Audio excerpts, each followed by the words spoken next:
Bismillahirrahmanirrahim. Assalamualaikum warahmatullahi wabarakatuh. Demikian kami sampaikan pernyataan sikap dari seluruh pengurus Masjid Oman Lamprit atas pembubaran kajian yang dilakukan oleh beberapa oknum pada tanggal 27 Januari 2020.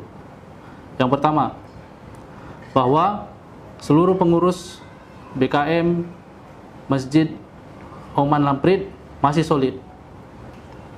Yang kedua, bahwa seluruh pengurus Masjid Oman akan mengikuti instruksi pemerintah Kota Banda Aceh sebagaimana yang disampaikan oleh Wakil Wali Kota Banda Aceh untuk menahan diri agar tidak terjadi konflik antar sesama umat Islam yang meluas di Aceh.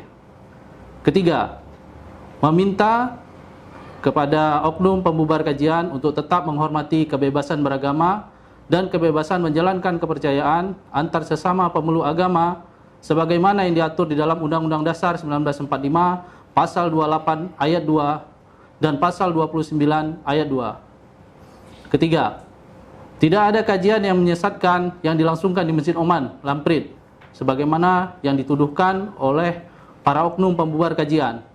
Karena kitab yang dibahas adalah kitab Ibnu Katsir, ulama besar Ahlussunnah wal Jamaah Imam Asy-Syafi'i. Demikian konferensi pers ini kami buat. Atas perhatiannya kami ucapkan terima kasih.